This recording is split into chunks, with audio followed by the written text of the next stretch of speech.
Carson of the Phoenix Effect.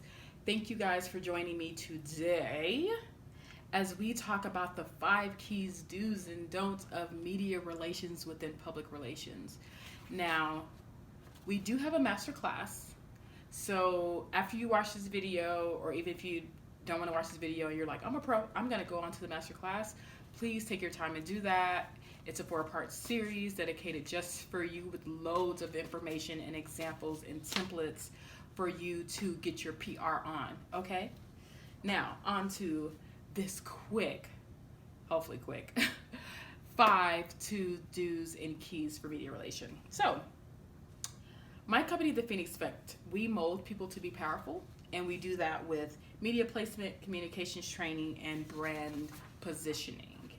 As you are doing your own PR, whether you're a solopreneur, a communications director in a firm, or even a government employee, you have to think about what is your aim, what is your legacy, and who are you?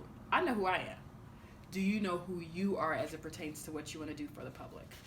So, I always say that PR starts from within. Yes, it starts from within. PR is you telling the story. So what's your story? What's your company's story? What's your municipality's story? What's your journey? When were you created? How were you created? Where did you begin? And really, where do you want to end? That's the first tip, okay? Making sure that you know your brand story.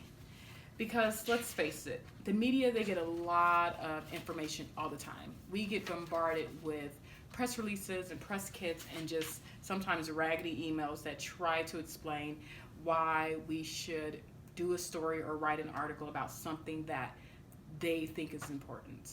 You have to convince us why we should think it's important.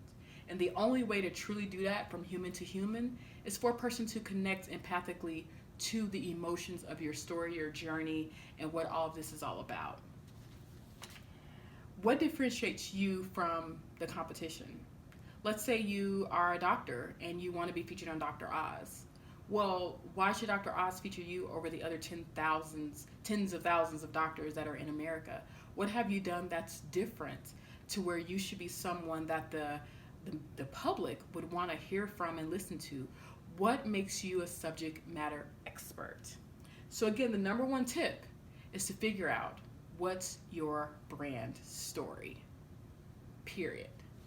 So again, we're talking about a brand story, right? So let's dive into that for just a second. What is Phoenix Effect's brand story? I'm talking about my company, my brand.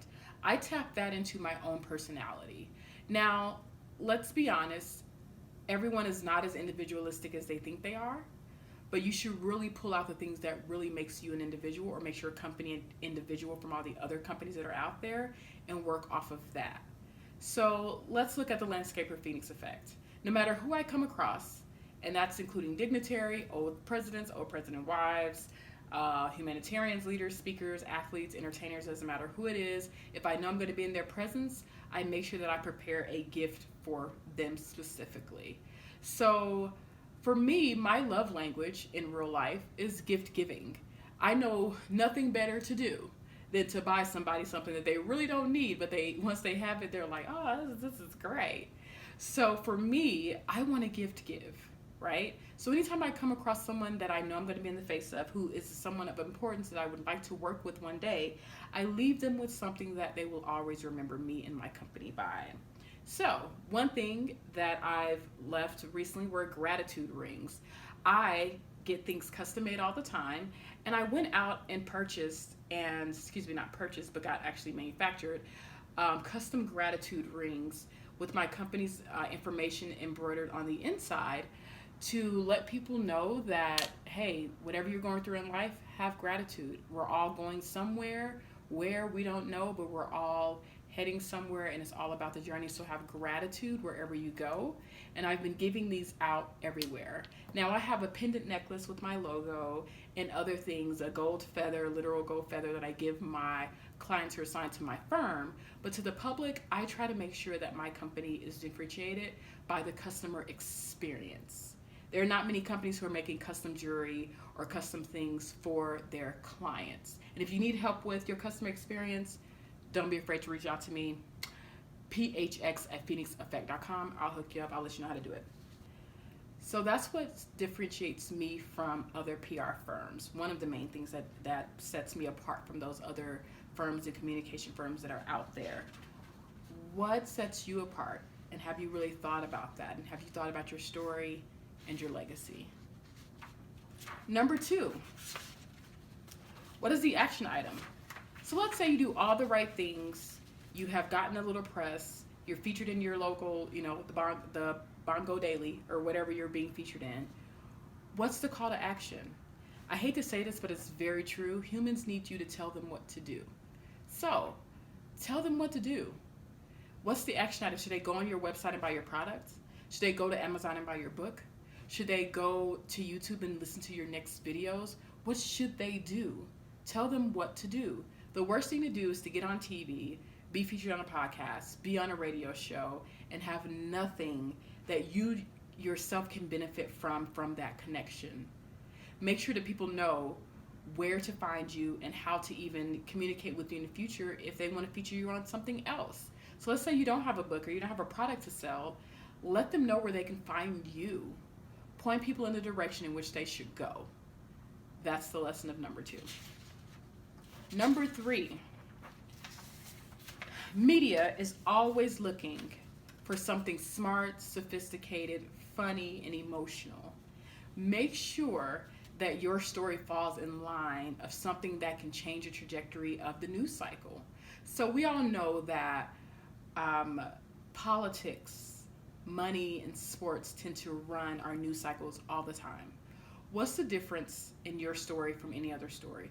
Why should they feature your nonprofit and your work outside of anyone else's? For example, there are over 40,000 veteran foundations in this country. You heard me right, 40,000. So what makes your foundation different? How are you servicing veterans differently? What's a story that you can tell us about someone that you've saved emotionally, mentally, spiritually, or physically? Let's talk about it. All right? You also have to start thinking local than always thinking national. Some people want to see magic happen when it comes to PR, but really you should start with your local weekly bulletins, your local newsletters, your local websites, the local firms that you can dig into who can tell your story. So think about, like here in Denver, I'm going to use us for an example, but every city has business journals. Every city has different communities like Wash Park, Observatory Park, Park Hill, Aurora. All these different areas have their own publications. Look into those, dig into those, talk to the editors, talk to the people who are the writers, and really try to look at, how can I get featured into this? Start smaller and then scale your way outward. Another lesson in approaching the media, I would say, is number 4. Always come ready to go. Be prepared and do your research. So if you watch blogs, let's say you go to the Essence blog or you go to, OK Player or Mind Body Green or any of these type of blogs that are huge and you want to be featured, every single article is written by someone. Go to that article, go to either the top header or the footer and look at who wrote that. Follow them on Twitter. See if you can get their email. Find them on LinkedIn and communicate with them. Draft up a very professional email and see if you can communicate with them. Tell them what you're, looking for. Ask them what they're interested in as a writer, what type of stories they're interested in, and try to build a relationship. Now, if they're in your city and it's a local newsletter or a local paper, take them out to lunch, take them out to coffee, get to know them personally, communicate with them in a way that is appealing to them. Get them interested in you and what you have to offer. Trust me, they get approached all the time by people who are always thinking that their story is the next big story. Show them why you are the one they should be communicating with. Last but not least is the biggie.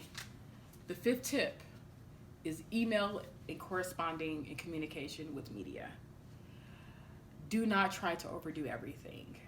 So, the proper way of communicating with media when it's over email, prepare yourself a press kit. Prepare yourself a nice 1-page press release. Find some nice images that really reflect your organization or yourself, and attach it to your email.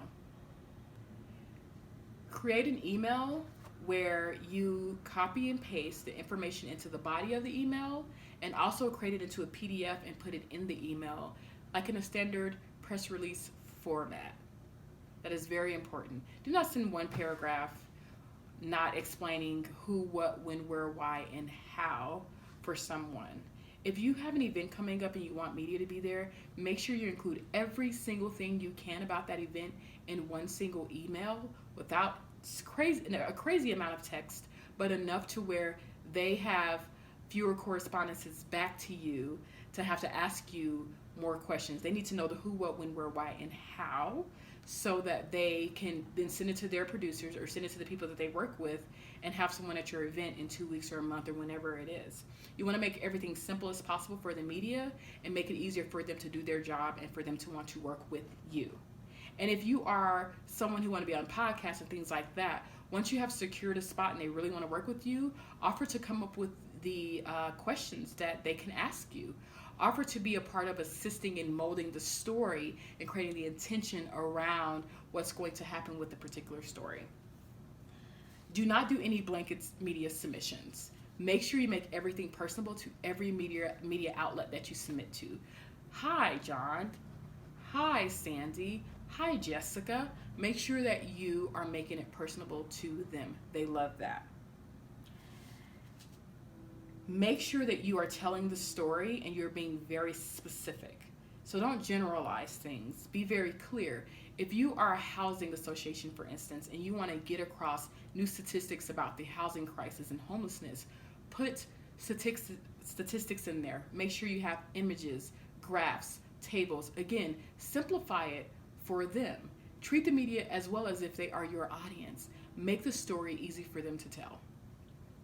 And do not underestimate any form of media. Make sure that you are able to connect with someone who's at the Daily Bongo. Connect with someone who's at your local newspaper. You never know which eyes are on that paper. Connect to someone who is sending out newsletters in an association if that's in your particular industry. Do not be afraid to reach out to those individuals. Ask them, can they spread around your information once you've developed a little bit of a rapport with them. Okay, but don't underestimate any media, even if they have 5,000 followers or 100,000 followers or 1 million followers. Sometimes someone with 5,000 followers could have CEOs who can actually afford to spend money with you who are following them. You want to be in that paper, right? You want to have your eyes being seen by that individual, right? Sometimes it's not always about quantity, and a lot of times it is about quality. So you all, let's go over this one more time quickly to sum it all up. The 5 tips. 1, what is your brand story? What really differentiates you from the competition and from everyone else? If you don't know, how could we ever know? 2,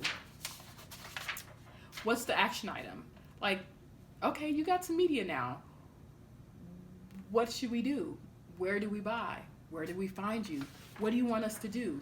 You have to tell us. You have to let us know. So be very clear and intentional about what your press connection and what your interviews are all about.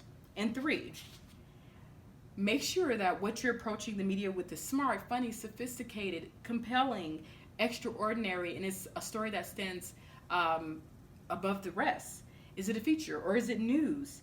Make sure that you connect with any type of media that you can find. It's okay to start smaller locally and to stretch out of your neighborhoods and to go broader until you get that national appeal.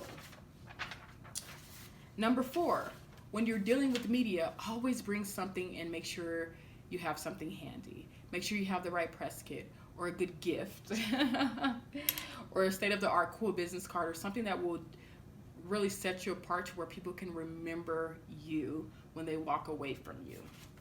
And of course, number 5, last but not least, make sure that when you're communicating, you're not overdoing it, you're not submitting blanket submissions, that you are personalizing all of your emails to the media, that you have the proper attachments, the proper digital press kit, the proper images, the proper information and press releases for yourself and your organization or your company. Make sure that you're communicating effectively, properly, and with intention. Who, what, when, where, and why.